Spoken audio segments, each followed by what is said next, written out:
Kisah akan dimulai dengan menampilkannya seorang kepala penjara berpangkat kolonel yang saat itu sedang mengawasi penjara militernya. Tak lama kemudian, seorang bawahannya memberitahukan bahwa seorang letnan jenderal yang menjadi tahanan akan dipindahkan ke penjara mereka. Sebagai seorang kepala penjara, hal ini tentu saja menjadi kebanggaan tersendiri bagi Kolonel Winter, di mana ia bisa secara langsung menyambut kedatangan orang yang paling disegani di dunia militer Amerika Serikat. Kedatangan sang jenderal tampaknya telah menyebar di kalangan para tahanan. Hampir setiap tahanan, termasuk seorang mantan tentara bernama Yates yang kini bekerja sebagai bandar judi di antara para tahanan. Tidak lama kemudian, orang yang ditunggu-tunggu pun akhirnya datang, yaitu Letnan Jenderal Irwin. Irwin dijatuhi hukuman 10 tahun penjara karena tidak mematuhi perintah presiden dengan mengirimkan pasukan AS ke Burundi dalam sebuah misi yang mengakibatkan tewasnya 8 tentara. Sang kepala penjara mengagumi Irwin dan berencana untuk meminta Irwin menandatangani salah satu koleksi buku perangnya. Irwin kemudian berbincang singkat dengan salah satu sipir penjara sementara Winter mengambil bukunya. Irwin secara terbuka mengkritik koleksi artefak militer Kolonel Winter yang tak ternilai harganya, menyebutnya sebagai sesuatu yang tidak akan pernah dimiliki oleh seorang veteran perang. Benda-benda milik Winter hanya akan mengingatkan mereka akan penderitaan yang mereka alami selama perang. Tanpa sepengetahuan Irwin, Winter mendengar komentarnya dan kemudian tersinggung, meskipun pada kenyataannya dia tidak pernah terlibat dalam langsung pertempuran. Lantas, Winter pun mengurungkan niatnya untuk meminta tanda tangan sang jenderal. Irwin hendak meninggalkan ruangan Winter ketika ia bertemu dengan Aguilar, yaitu seorang tawanan yang memberikan hormat kepada sang jenderal. Sebaliknya, Winter melarang Aguilar untuk memberikan hormat kepada Irwin karena ia bukan lagi seorang jenderal melainkan seorang tahanan.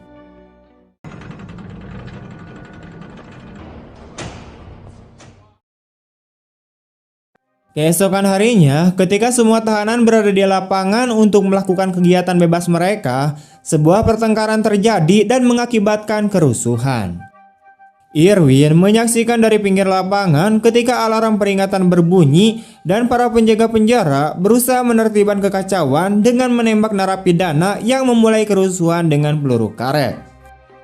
Sementara itu, Kolonel Winter hanya menyaksikan situasi dari kantornya.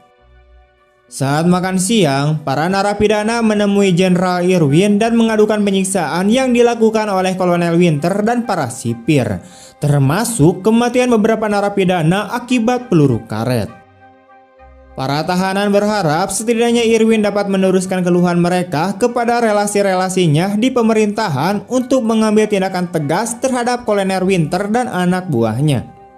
Namun, Irwin mengatakan bahwa ia hanya ingin menjalani hukuman di penjara ini tanpa terlibat dengan siapapun. Irwin kemudian dikunjungi oleh Aguilar yang lagi-lagi memberikan hormat kepadanya. Aguilar tidak bisa menyembunyikan kekagumannya pada salah satu veteran perang paling terkenal di Amerika Serikat ini. Irwin dan Aguilar kemudian berbincang santai tentang sikap hormat dalam sejarah militer dan tanpa mereka sadari, Kolonel Winter memperhatikan mereka dari kejauhan.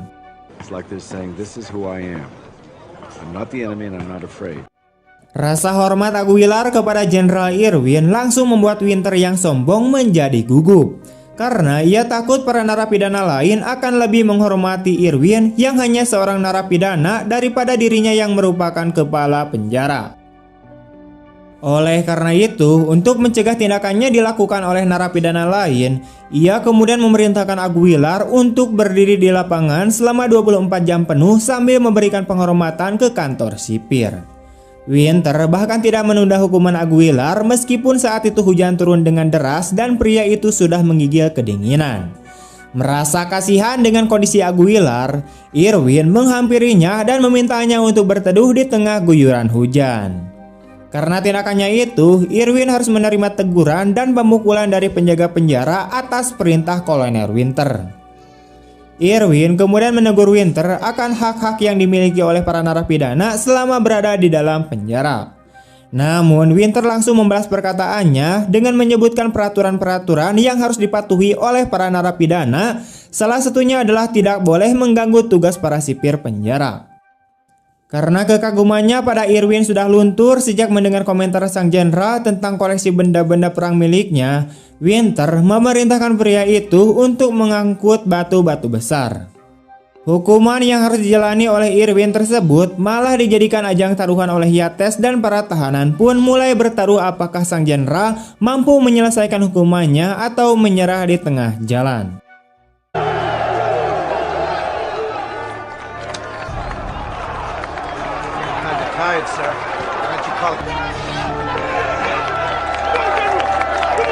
Meskipun tubuhnya tidak lagi sekuat dulu, Irwin tetap berusaha memindahkan batu-batu besar itu tanpa mengeluh sedikit pun. Dia melepaskan pakaiannya di tengah cuaca yang panas dan memperlihatkan banyak bekas luka yang dia dapatkan di medan perang. Salah satunya adalah bekas luka saat sang jenderal mati-matian membela anak buahnya yang membuatnya menjadi orang yang begitu disegani dan dihormati dalam sejarah militer Amerika Serikat. He's fine.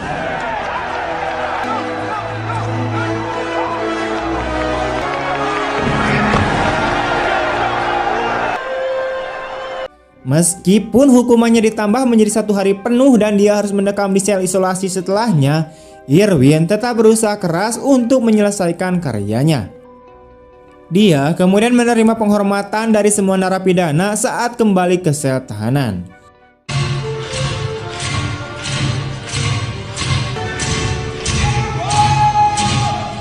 Para narapidana menganggap ketulusannya dalam menjalani hukuman adalah semangat yang dimiliki oleh seorang pejuang sejati. Yates kemudian mendatangi Irwin di selnya dan memberinya banyak rokok sebagai hadiah. Namun karena Irwin bukan perokok, ia memerintahkan Aguilar untuk membagi-bagikan rokok tersebut kepada semua narapidana. Di sini terungkaplah bahwa Irwin mengenali ayah Yates yang merupakan bawahan sang jenderal. Irwin kemudian bercerita kepada Yates tentang ayahnya yang mampu membangkitkan semangat juangnya dan para prajurit lainnya ketika mereka terkepung di wilayah musuh dan hanya memiliki sedikit peluang untuk keluar hidup-hidup. Ia juga mengatakan bahwa para prajurit yang menjadi bawahannya sudah seperti keluarganya sendiri yang harus diselamatkan dengan segala cara. Yates yang merupakan mantan perwira dan pilot helikopter tampak takjub mendengar cerita Irwin tentang masa lalu ayahnya. Keesokan harinya, Irwin mendatangi para tahanan yang disuruh membangun tembok oleh Winter agar mereka sibuk dan tidak bermalas-malasan. Dia kemudian meminta Aguilar untuk mengajari para narapidana cara membangun dinding batu dan mortir yang kuat karena Aguilar telah memberitahunya bahwa ayahnya adalah seorang tukang batu yang terampil. Setelah menerima arahan dari Irwin yang kepemimpinannya mampu memobilisasi dan mengatur para tahanan, mereka mulai membangun tembok benteng bersama. Alih-alih kata jenderal, Irwin mendapatkan julukan kepala dari para tahanan yang menghormati kepemimpinannya. Merasa iri dengan penghormatan Irwin dari para tahanan, Winter kemudian memerintahkan penjaga penjara untuk menghancurkan tembok.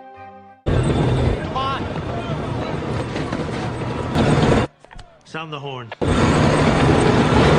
What the hell are you doing? Get down, Aguilar! Yes, sir.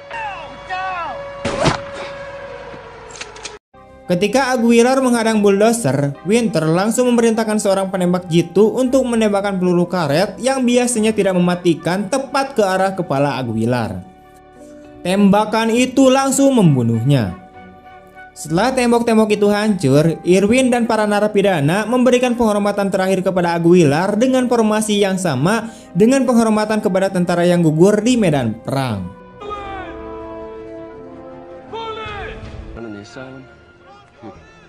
We fight our country's battle and keep our honor.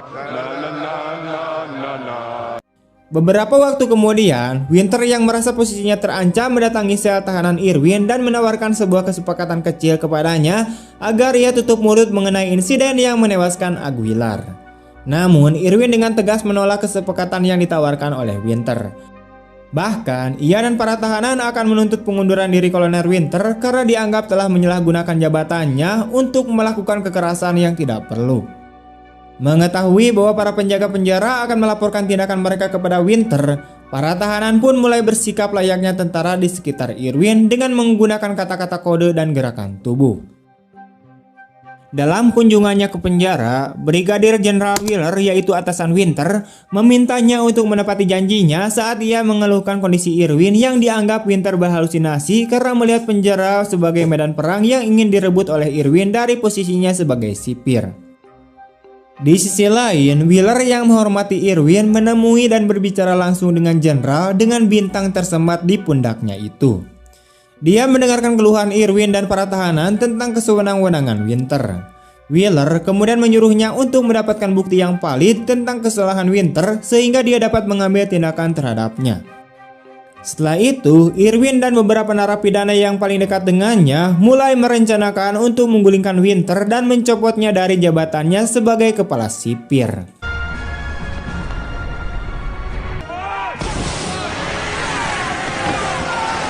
Yates tampak bersemangat untuk bergabung dengan mereka. Namun Yates malah meninggalkan Irwin dan anak buahnya karena satu dan lain hal. Winter yang melihat hal ini kemudian menghubungi Yates dan menyuapnya dengan pengurangan hukuman asalkan ia bersedia menjadi mata-matanya untuk mengetahui apa yang sedang direncanakan oleh Irwin. Setelah berhasil mengalihkan perhatian para penjaga penjara agar tidak lagi diawasi, Irwin kemudian mengumumkan rencananya kepada seluruh narapidana untuk mengambil alih penjara dari kendali Winter. Mereka berniat mengibarkan bendera Amerika Serikat secara terbalik sebagai tanda bahaya, yang berarti Winter tidak bisa lagi mengendalikan para tahanan sehingga ia akan dicopot dari jabatannya. Setelah mengungkapkan rencananya kepada seluruh narapidana, Irwin menyadari bahwa Yates memata-matai dirinya untuk melaporkan kepada Winter. Irwin kemudian mengundang Yates untuk berbicara empat mata, di mana ia menasihati dan mengatakan kepadanya bahwa ia melihat hati nurani seorang pejuang sejati dalam dirinya. Irwin mengatakan bahwa Winter hanya melihat sisi buruk dari Yates sehingga dia hanya memanfaatkan untuk kepentingannya. Sementara itu, Irwin melihat yang terbaik dalam diri Yates dan ia sangat yakin bahwa Yates memiliki semangat juang untuk membela mereka yang teraniaya.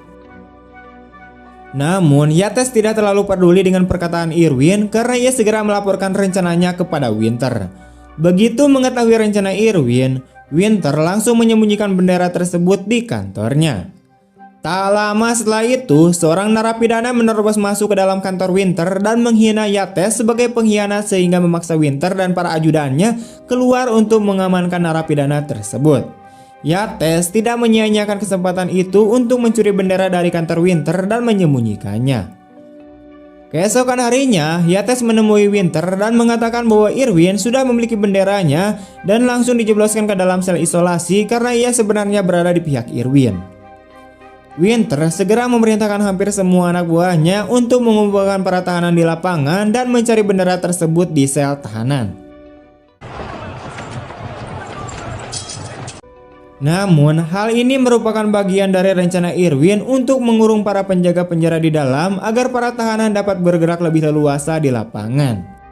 Irwin memang mengatur rencananya untuk membuat kekacauan di dalam penjara. Tujuannya adalah untuk menunjukkan kepada Wheeler bahwa Winter sudah tidak layak dan harus segera dicopot dari jabatannya.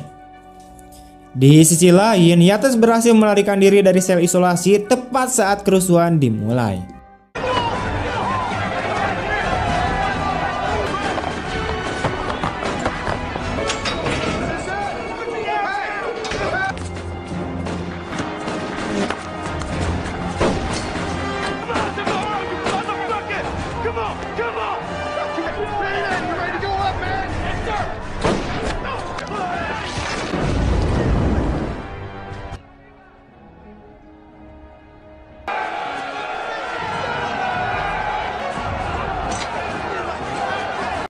Salah satu narapidana berhasil mencapai ruang komunikasi dan menelpon Wheeler untuk melaporkan kekacauan di dalam penjara dan ketidakmampuan Winter mengendalikan para narapidana. Winter segera menurunkan pasukannya yang tersisa untuk memukul mundur serangan para narapidana yang bergerak di bawah komando Irwin.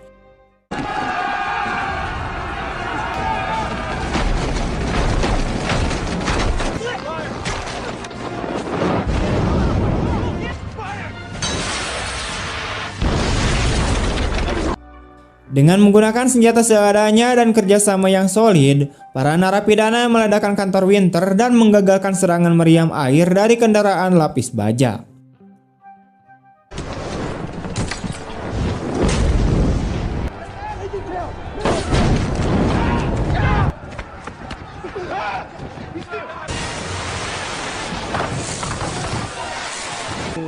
Cut it off.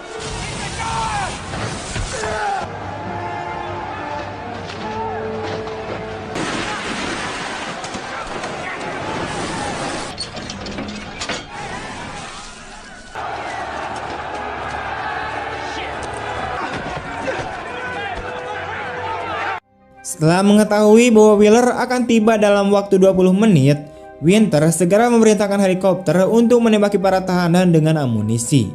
Irwin yang telah mengantisipasi hal ini meminta para tahanan untuk membantu Yates mengambil alih helikopter. Load the water can.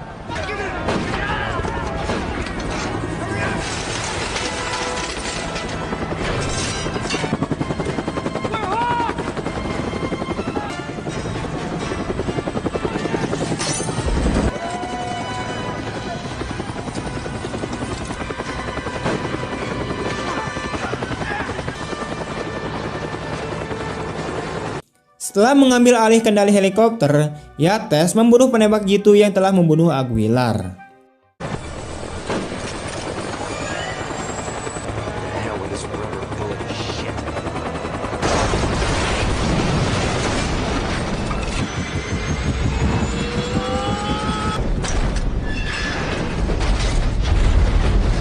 Come on.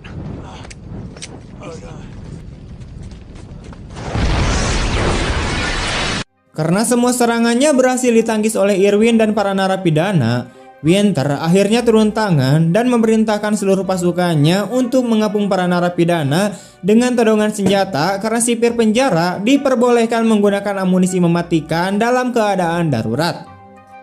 Winter kemudian memerintahkan para narapidana untuk tiarap, namun mereka mengabaikannya hingga akhirnya ia memperingatkan para narapidana bahwa penembak jitu yang ditempatkan di atas mereka akan menembak jika mereka tidak menurut.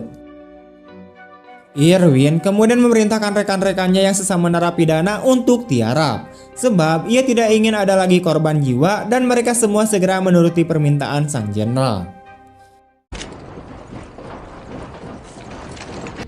All prisoners down on the ground.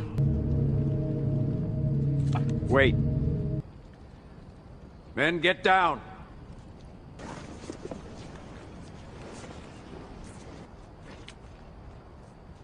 Winter kemudian meminta Irwin untuk mengembalikan benderanya, namun ia menolak. Setelah itu, Irwin berbalik dan mulai berjalan menuju tiang bendera untuk mengibarkannya. Melihat Irwin mengabaikannya, Winter memerintahkan pasukannya untuk menembaki Irwin, namun tidak dilakukan. Ia memerintahkan pasukannya berulang kali mencoba menghentikan Irwin, namun tidak ada yang mematuhinya, termasuk ajudan kepercayaannya yaitu Kapten Perret. Karena tidak ada yang mematuhi perintahnya dan menolak untuk membunuh Irwin, Winter mengambil tindakan nekat dengan menembak punggung Irwin saat pria itu mulai mengibarkan bendera. Meskipun sekarat, Jenderal Irwin terus mengibarkan bendera hingga titik darah penghabisan. Perret kemudian menangkap Winter karena telah menembak Irwin.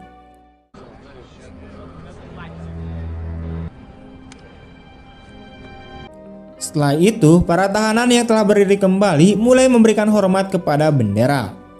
Winter pun sangat terkejut saat mengetahui bahwa Irwin telah mengibarkan bendera dengan benar, yang berarti dia telah menembaknya dengan sia-sia. Film ini diakhiri dengan bendera yang berkibar di atas tembok penjara ketika Jenderal Wheeler tiba. Kolonel Winter segera dibawa pergi dengan diborgol. Para narapidana kemudian membangun tembok baru sebagai peringatan bagi rekan-rekan mereka yang gugur, di mana nama Aguilar dan Irwin termasuk di antara mereka yang terukir di tembok kastil. Tamat. Oke, gimana tanggapan kalian tentang film ini? Tulis di kolom komentar. Sekian dulu untuk video hari ini. Jika kalian suka dengan video ini, jangan lupa untuk like, comment, share kemanapun kalian suka. Terima kasih telah menonton. See you next time and bye-bye.